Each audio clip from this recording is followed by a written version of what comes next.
So we have wrapped up the quadratic formula. We're going to look at how you can look at different forms of a quadratic equation and know which would be the best solution method for solving each quadratic equation. I am on page 17. How could you, actually, I'd like you to go ahead and pause the video for just a moment and see if you can answer 1 through 4 without using these answers. Okay, so I know most of you probably didn't just pause it. So we'll go ahead and we will look at how you might solve some of these questions. How can you solve quadratic equations like ax squared plus b equals c using algebraic reasoning? So the first thing you would do is subtract b from both sides.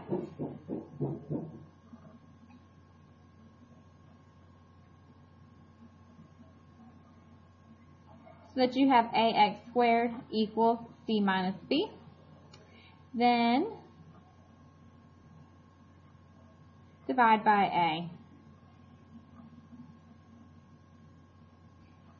And take the square root. So you're really taking the positive and negative square roots.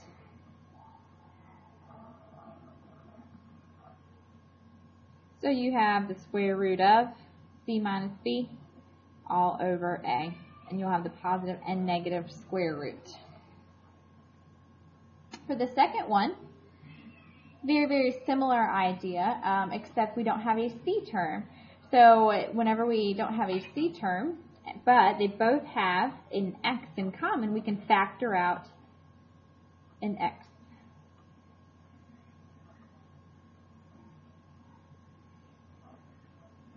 So this leaves us with ax plus b equals 0. And then we can set both factors equal to 0. Solve for x. So when I say both factors, I mean those two pieces. So we would set x equal to 0 and then ax plus b equal to 0. How do you solve equations like ax squared plus bx plus c equals 0 when the expression can be written in equivalent form as the product of two linear expressions? So what they mean by that is just you would factor the expression. And remember, a linear expression is where you don't have a quadratic expression. So you don't have x squared. You would have two binomials, x minus or plus something times x plus or minus something. So factor the expression and set each binomial.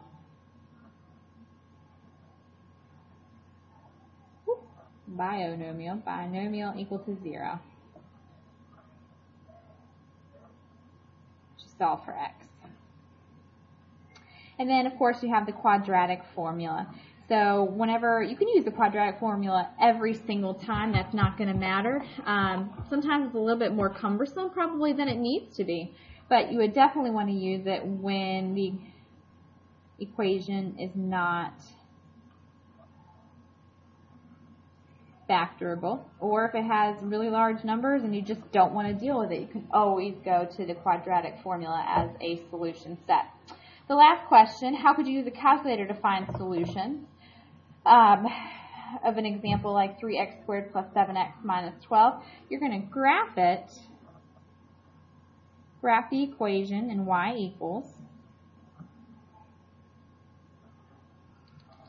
and then you can find the zeros using your second and then the calc button at the top. Remember, this is where you're going to see the left bound and the right bound appear. The left bound needs to be to the left of the 0 and the right bound needs to be to the right. That doesn't guarantee whether it's below the x-axis or above the x-axis. It just depends on what your parabola looks like. So some students struggle with that. You can always put a second equation into y equals where you use y equals 0. And then that's obviously the x-axis, so then you could use the intersection of those two lines, which is also under second calc. That's up to you. Down below, we're going to match each of the following equations to the solution method you think is best. You can only use each method once. and then provide a simple explanation. This is actually going to be on your test. You're going to have to use each form, and you're going to have probably a reason why, and you may not have to write your reason why, but if you use the wrong method, it may be kind of a cumbersome way to go about it. So you can look at the first one. That one does not look very easy, so I'm going to skip it for now. And then if I go to number 2, I see that I don't have a bx term. So when you don't have a bx term, or you don't have that middle term, that's where I can move the 27 over, divide by 3, and then just take the square root, which would leave me with the A option. And your reasoning would just be no bx term. If I go to number 3, I don't have an A term, which is kind of nice, so this should be easy to see if it's factorable. -7, I can multiply -7 and 1, and I get to -6 when I add them. So x minus 7 and x plus 1. They multiply to -7, they add to -6. So that one's easily factorable, which is B.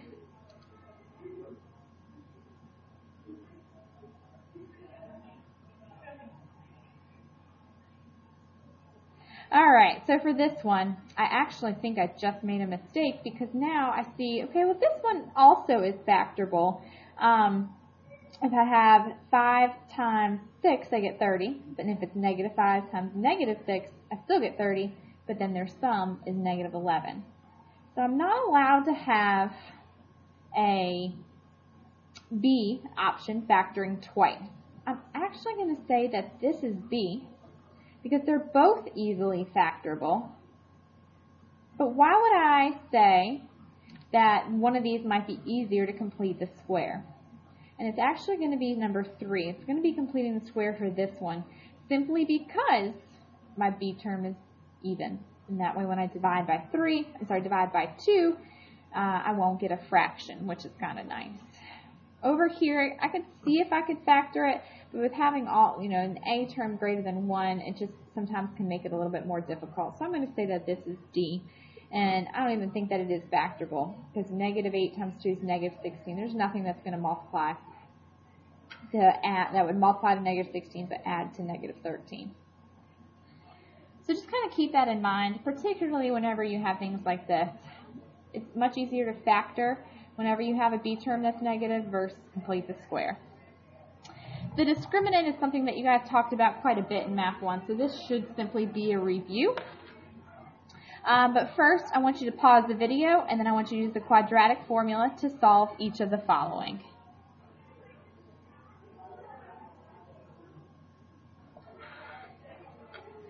So if you did the quadratic formula properly, -10 plus or minus the square root of b squared minus 4ac, 1 times 25, all over 2a, which is just 2. So I have -10 plus or minus the square root of 0, all over 2. So I have -10 over 2, and that is -5.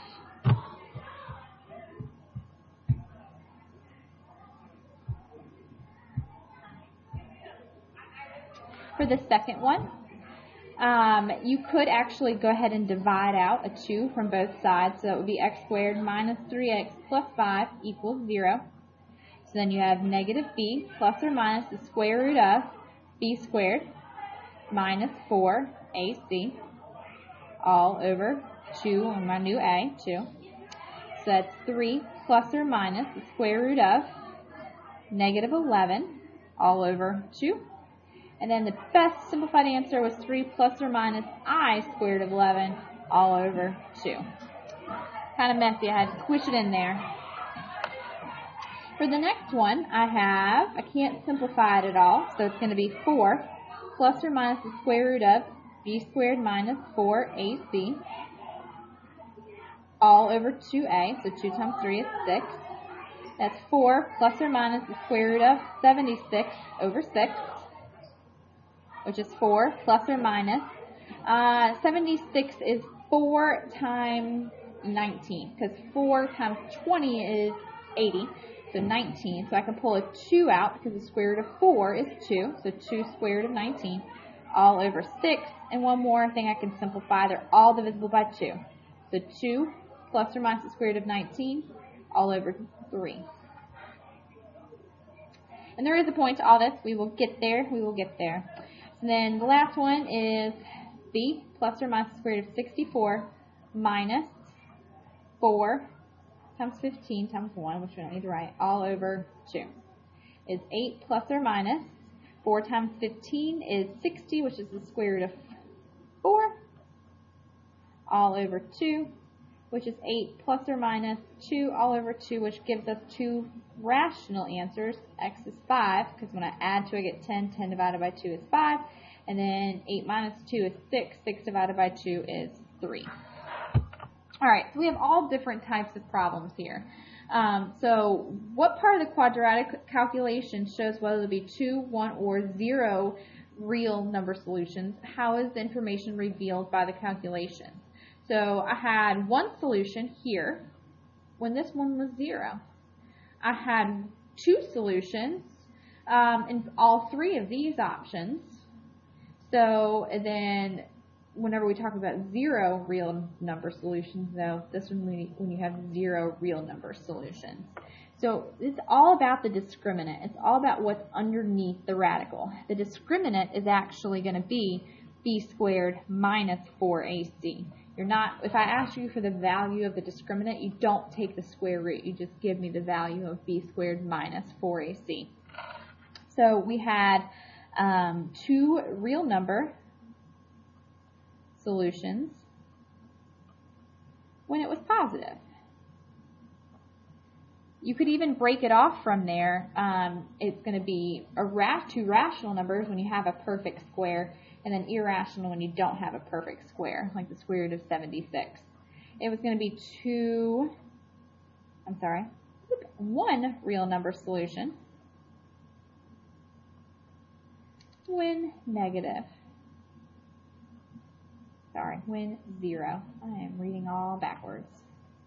So whenever your discriminant was 0, which is what we had in the first example, we got 1, 0. And if you think about the quadratic, what would that look like? If we were to graph it, it would be where the vertex is on the x-axis. That's why you only have 1, 0. And then the last, you're going to have 0 real number solutions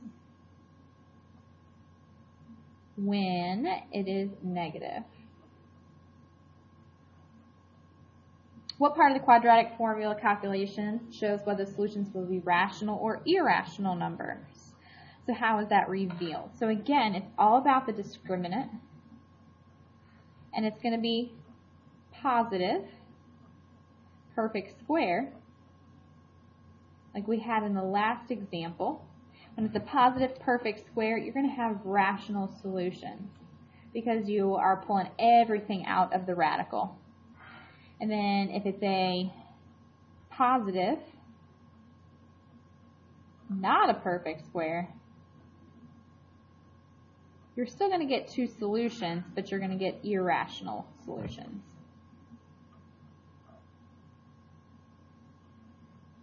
And then again, if it's negative, it doesn't matter whether or not it's a perfect or not, you're going to get the I. You're going to get a complex number.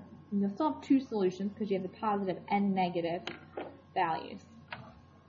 We're going to work through quickly this chart at the top of the next page. The first column gives you the quadratic. The second column, you have to determine the discriminant, and then you'll determine what types of roots that you would find. So for the first example, I have x squared minus 6x plus 11 equals 2. The problem here is not in our standard form, so you do need to subtract 2 from both sides. So I have x squared minus 6x plus 9 equals 0. Remember, your discriminant is simply b squared minus 4ac. b squared is 36 minus 4. A is 1. C is 9. So I have 36 minus 36, which is 0. Whenever you have a 0 there, you're just going to have 1 solution. And it's got to be rational because it's a fraction. And any number that can be written as a fraction is a rational number. For this one, I have to again put it into standard form. So I have 3x squared plus 5x minus 12 equals 0. The discriminant is going to be b squared, which is 25, minus 4 times negative 12 times 3. And obviously you can use a calculator for this. You'd have 25 plus 144. Well, those are two perfect squares, but we still have to add them. That's what's going to count. And that equals 169. That is a perfect square. So when I take the square root of 169, I get 13, which allows us to have rational answers. And you're going to have two rational roots. Then the next one, I have b squared. Oh, there is no b squared. So don't have a b squared. 0 squared minus 4ac, which is negative 576. If I take the square root, I could definitely simplify that sum, but I'm not going to worry about that. That's not my goal at this point. My intent is just to determine what type of roots. Since it's negative, it's going to be no real roots, and you would actually have imaginary solutions. The last three, again, it's already in standard form, so I don't have a b squared. 0 minus 4ac, a is 1, and then c is negative 27, which is positive 108. 108 is a positive number, so I know it's not going to be one rational. I know it's not going to be no real roots.